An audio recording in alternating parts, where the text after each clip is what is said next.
Ya pemirsa, nampaknya makin kesini makin menjadi saja aksi prebanisme ini yang justru semakin marak. Mengapa kemudian hal ini terjadi? Karena kalau kita lihat masih terngiang jelas di benak kita bagaimana kemudian aksi prebanisme berkedok ormas yang kemudian terjadi di wilayah Pamulang, Tangerang Selatan yang kemudian dilakukan kepada guru TK. Hal ini tentu mencemaskan tidak hanya masyarakat saja, tapi para pedagang pun hingga pengusaha juga mengeluhkan bagaimana aksi prebanisme para oknum yang kemudian mengenakan seragam ormas. Bagaimana kemudian kita bisa mencari jalan tengah untuk memberantas hal ini? Apa yang harus dilakukan oleh pemerintah? Kami akan jawab di diskusi kami pada malam hari ini. Maka dari itu sudah hadir bersama dengan kami sejumlah narasumber. Ada Prof. Suhaib Amiruddin, sosiolog dari Universitas Sultan Ageng Tirtayasa. Selamat malam, Prof. Assalamualaikum warahmatullahi wabarakatuh. Terima kasih sudah hadir. Ya, dan juga tentunya hadir pula bersama dengan kami ada Irjen Pol Purnawirawan Arianto Sutadi, penasihat ahli Kapolri. Selamat malam, Pak Arianto. Selamat malam, Mbak Maria. Terima kasih. Dan juga bergabung bersama kami melalui sambungan Zoom sudah ada Wakil Gubernur Jawa Timur terpilih ada Pak Emil Dardak. Selamat malam, Pak Emil. Selamat malam, Assalamualaikum. Waalaikumsalam warahmatullahi wabarakatuh. Terima kasih banyak telah bergabung bersama kami. Dan juga sudah ada Pak Sarman Simanjorang, Ketua Bidang Hubungan Antar Lembaga DPN Apindo. Selamat malam, Pak Sarman. Baik, sebelum kita lanjutkan dialog kami akan hadirkan terlebih dahulu pemirsa, karena sebelum kemudian maraknya aksi prebanisme ini terjadi, kita ingat betul bahwa Gubernur Jawa Barat terpilih Deddy Mulyadi juga sempat menyampaikan bahwa aksi prebanisme di wilayah Jawa Barat ini juga nampaknya mengganggu aktivitas investasi di Jawa Barat. Disampaikan hal ini pada hari Rabu kemarin di wilayah Bogor, Jawa Barat, bahwa dirinya mencoroti bagaimana kemudian langkah-langkah strategis untuk bisa dilakukan untuk menata pendataan hingga tindakan yang nyata terukur agar investasi tidak diganggu oleh siapapun, termasuk juga oleh oknum ormas. Ini yang kemudian dikeluhkan oleh Gubernur terpilih Jawa Barat, ada Kang Deddy Mulyadi, dan menerima berbagai keluhan pula dari pengusaha yang kemudian juga dirinya sampaikan bahwa pengusaha juga kabur kalau kemudian sistem keamanan di wilayahnya juga diganggu oleh sejumlah pihak. Nampaknya sudah dipahami betul situasinya seperti apa di wilayah Jawa Barat terkait dengan aksi ini dan akan ditindak tegas. Apakah kemudian ini hanya terjadi di Jawa Barat? Bagaimana juga dengan kemudian di wilayah-wilayah lainnya? Nah, ini akan kita soroti bersama sebenarnya. Tapi betulkah kemudian apa yang disampaikan oleh Kang Deddy Mulyadi ini bahwa ada keluhan-keluhan yang disampaikan oleh para pengusaha? Nah, itu yang ingin kita gali bersama dengan narasumber kami pada malam hari ini. Langsung saja kalau begitu Pak Sarman, betul tidak sih Pak Sarman para pengusaha mengeluhkan hal ini? Di lapangan terjadi tidak hal semacam ini? Pak Sarman?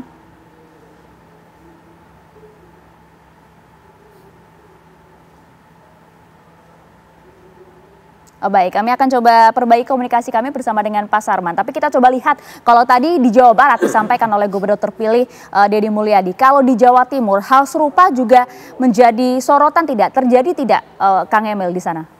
Pak Emil? Ya, pertama saya mengapresiasi digunakannya terminologi oknum. Karena ormas pada hakikatnya itu kan harusnya semangatnya baik ya, menjadi wadah bagi masyarakat. Sehingga kalau ada tindakan-tindakan yang kontraproduktif terhadap kemaslahatan masyarakat, ya itu memang bisa ditenggarai oknum. Nah, oleh karena itu prinsipnya kami katakan paling penting bahwa investasi itu membutuhkan kepastian hukum.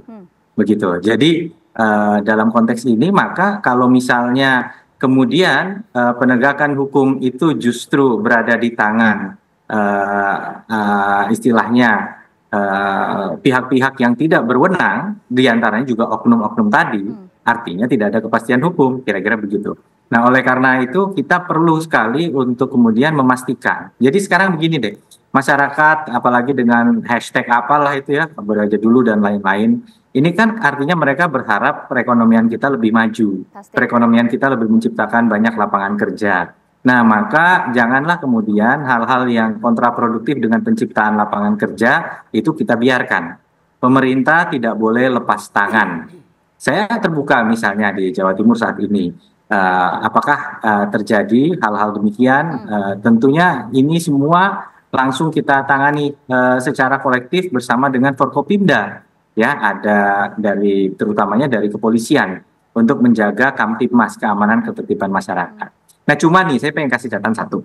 Eh, ada juga yang biasanya yang memang menjadi challenge ya. Ada yang menciptakan lapangan kerja, misalnya dengan membangun pabrik, kemudian mempekerjakan banyak orang, kira-kira begitu. Nah, ini kan kemudian positif untuk meningkatkan nilai tambah industri dan lain sebagainya. Namun ada juga nih yang biasanya berkaitan misalnya dengan penggunaan sumber daya alam seperti pertambangan. Itu juga sebenarnya boleh, tetapi kan ada parameter-parameternya. Nah, biasanya memang di sektor tertentu itu ada sensitivitas yang lebih tinggi yang membutuhkan pemerintah juga untuk memahami masyarakat. Nah, misalnya ada jalan ya, ada yang berdemo, Pak, jalannya rusak. Kenapa jalannya rusak? Ini jelas sekali dikarenakan ada angkutan-angkutan barang yang kemudian melalui jalan kami dan jalan kami jadi rusak. Nah, dalam konteks itu kita harus kembali dulu, ini salahnya siapa kan gitu ya. Ada kesepakatan. Seperti dulu saya pernah waktu jadi bupati diminta memperpanjang izin. Kemudian saya lihat di dalam matriks komitmen di dalam dampak sosialnya dan lingkungan, ada komitmen dari yang akan mengembangkan tambang untuk juga berkontribusi menjaga jalan. Caranya itu ada dua. Yang pertama mungkin dia berkontribusi merawat jalan. Yang kedua, dia berkontribusi dengan memastikan bahwa angkutannya, muatannya tidak melebihi kemampuan jalan itu. Nah, kalau jalannya yang ringkih dan memang tidak sesuai spek, itu tentu pemerintah tanggung jawab. Tapi kalau jalannya sudah sesuai spek, tapi truknya yang berlebihan muatan, itu yang harus ditindak. Jadi kembali lagi dasarnya, bahwa kalau pelaku usaha tidak melakukan kesalahan, pemerintah tidak boleh lepas tangan. Dan kalau ternyata ada kesalahan yang sifatnya bisa diperbaiki, maka kita harus mediasi. Tapi jangan dibiarkan para pelaku usaha yang sebenarnya ingin menciptakan lapangan kerja, ini kemudian merasa frustrasi dan juga menjadi pesimis, bahkan tidak mau lagi berinvestasi karena merasa bahwa tidak ada kepastian hukum.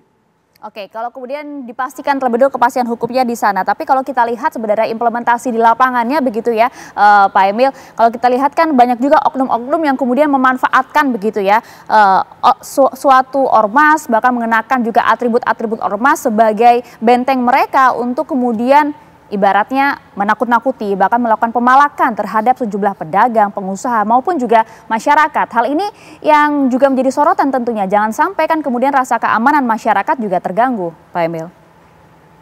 Ya, kita ada beberapa ormas yang mungkin kita juga kan berkomunikasi. Ormas itu dibina di Kesbangpol juga, ya. Jadi ya sekali lagi kata kuncinya pemerintah tidak boleh lepas tangan begitu.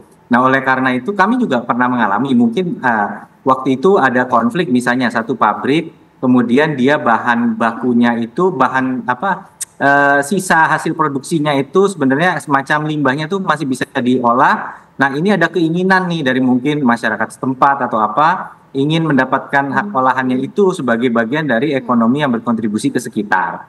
Nah, cuman kanal komunikasinya stuck, saya dihubungi oleh salah satu perwakilan diplomatik dari negara asal yang terlibat juga, kami komunikasi dengan kepolisian, kita berkomunikasi dengan ormasnya, juga bisa diselesaikan. Artinya bahwa memang kata kuncinya tidak boleh lepas tangan. Kita juga ngelihat lah, ada franchise yang cukup terkenal, saya nggak nyebut merek gitu ya, itu bikin misalnya restoran, lalu dikomplain, ada hal-hal kecil seperti sistem parkirnya dirubah, jadi nggak bisa memberdayakan. Nah, ini pertama harapan kami tentu kearifan dari pamong setempat, apakah itu camat, apakah itu lurah, apakah itu wali kota, bupati, tentu menjadi garda terdepan.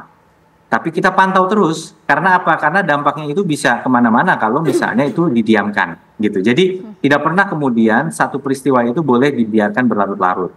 Ya, jadi bahwa saya mungkin ditemui di 1-2 tempat. Okay. Kami sampaikan kepada pelaku usaha bahwa pemerintah tidak lepas tangan. Jadi sampaikanlah kepada kami, apalagi kalau tidak merasa melakukan kesalahan apapun. Baik, Pak Emil.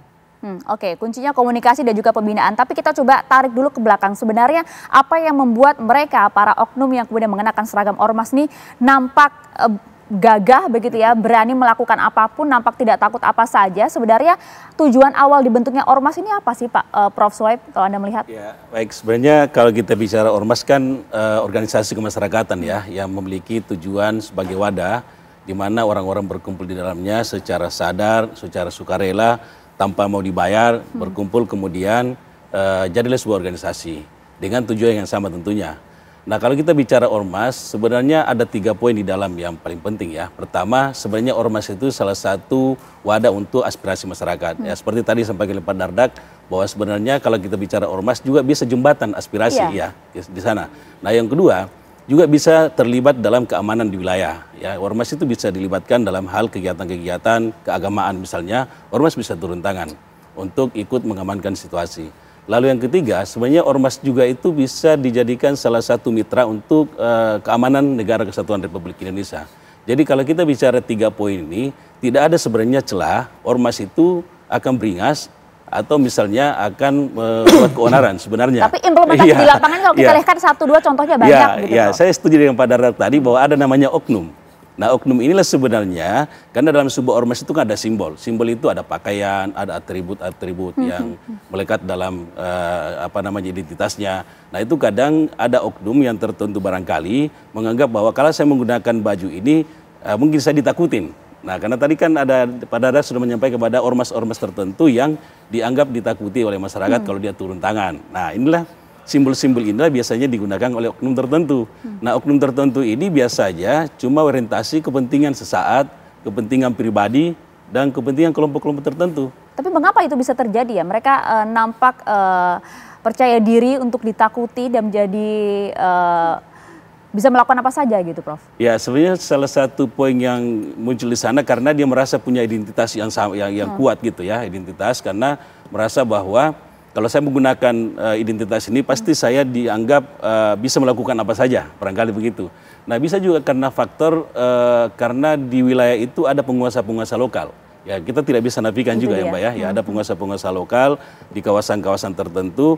Makanya saya sependapat dengan Pak Dardak tadi bahwa sebenarnya pemerintah itu terlibat. Ya, misalnya mulai dari RT, RW, kemudian kepala desa atau lurah gitu ya, itu harus terlibat mulai dari bawah gitu. Itu dia yang menarik adalah tadi penguasa-penguasa lokal ini yang nampaknya sulit untuk ditertibkan atau bagaimana sebenarnya mengapa hingga saat ini aksi demikian masih marak terjadi padahal sudah ada pembinaan, sudah juga kemudian dilakukan pembinaan di bawah Kesbangpol juga. Apa yang harus diperhatikan Pak Arianto? Dijawabnya nanti ya sesaat lagi, tetap bersama kami di Apa Kabar Indonesia Malam.